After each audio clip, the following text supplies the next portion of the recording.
What do graveyards in Serbia look like, you may ask? Well, we will find out today, starting with this place here, with a nice little monument, if you will. But guess what? Looking at the entrance, "You shall not trespass this place!" But there's an opening here. And here are we. One part seems to be under construction, at least one part. And let's see what's going on. I see these little books. Let's go ahead and read what's going on there. I'm not in the mood to read this much Cyrillic, honestly. So I'll just show you what's going on. Okay, so all these plaques seem to be tributes. So we got Josip Školic, Branko Bucalo, George Radovanov, and then you have these elevated styles of plaques. This one doesn't seem to have a specific name. It's maybe a sentence starting with 14, or actually 40. I don't want to spend too much time trying to figure it out. Not that I really can, you know. And then you got some really big plaques like this one. What caught my eye was this name at the bottom in the center of this shot: Santiliero Michel. If I read it correctly, I'm not sure. Maybe that's a person not from here, maybe born here and took part in something patriotic, something for the cause. And then it's pretty much Plaque City from here on after. And then this mini memorial park seems to end with this monument of this person with a rifle, with what seems to be a Ushanka hat, similar to those that Russians wear. Who knows, maybe it originated here. I see two names to my side. One says Yevgeny Petrovich Ivanushkin. Actually, it's kind of a Russian sounding name. And then, yeah, it seems like he risked his life to save Belgrade. That's what it says. Then we got the other one is Vasily Mikhailovich Mikhailov. And yeah, I like the middle name and last name, the way that they are kind of similar. And you know what, maybe this guy is Russian. Okay, these names sound Russian, although Mikhailovich is quite a famous last name. Sinisa Mihailovic, famous Serbian footballer. Not anymore though. He's probably taken up a managerial position. So I'm about to leave the mini memorial park, and I see this mini graveyard. Not sure what the entrance is going to be like, so I don't think I'm going to bother with it. It's not as well kept as this other graveyard across the street that we are going to go to, or try to go to at least. So before we go into the new cemetery open air museum, let's say goodbye to this guy.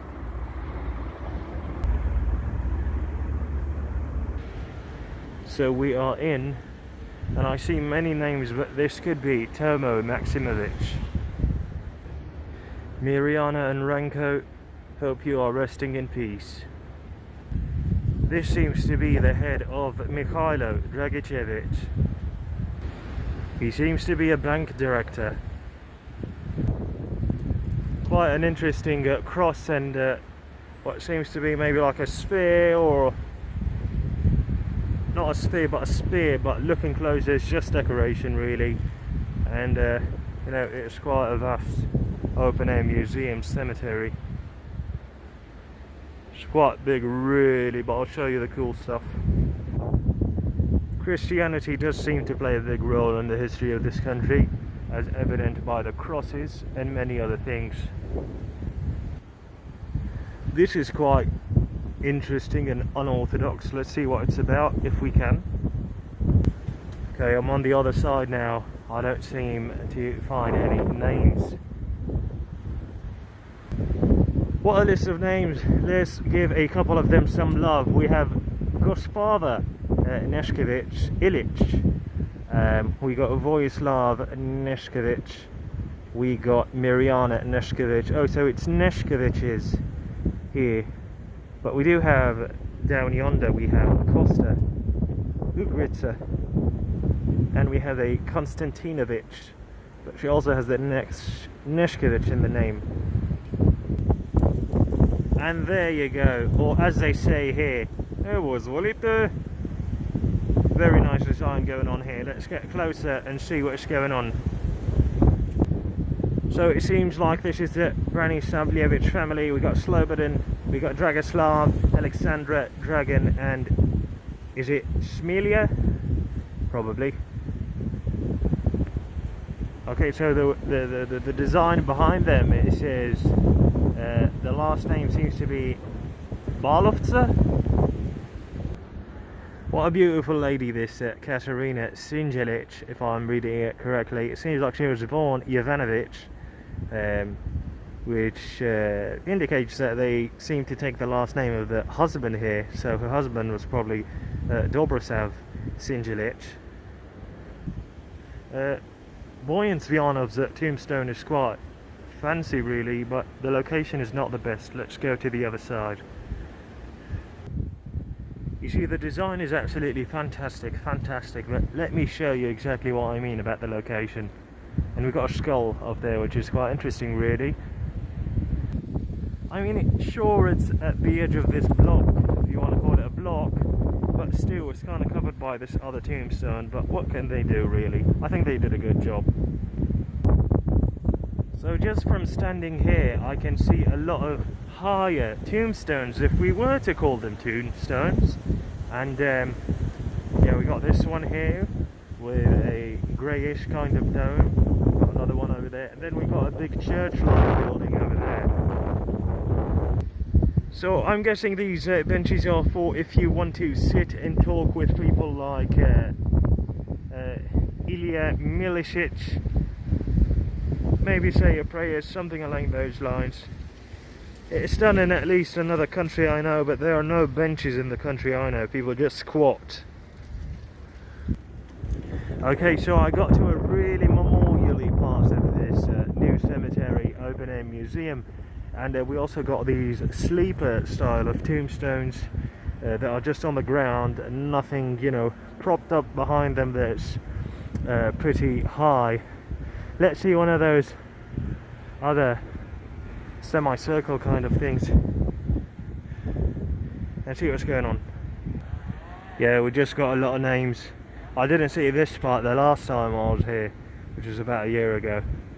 I think it was pretty hot last year when I came. This time it's really cold, and my hands are freezing, so I might have to end this soon and enjoy the rest of this place. Listening to Jeremy Soul music. He's the guy who gave us the music for Skyrim, I think also Oblivion and Morrowind. Those are games if you don't know about them.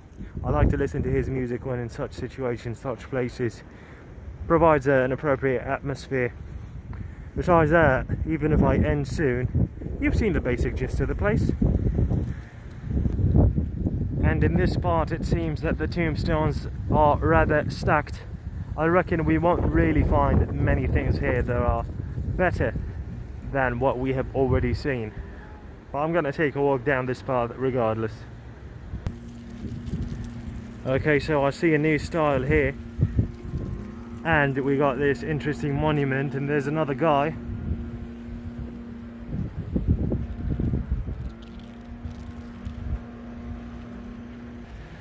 And to the right of the Serbian flag we got this. Oh, pozvolite.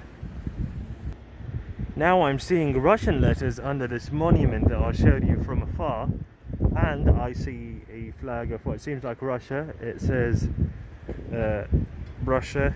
I don't see the full text on the flag here. I also see what seems to be Czech Republic or Czechia. I see a German flag.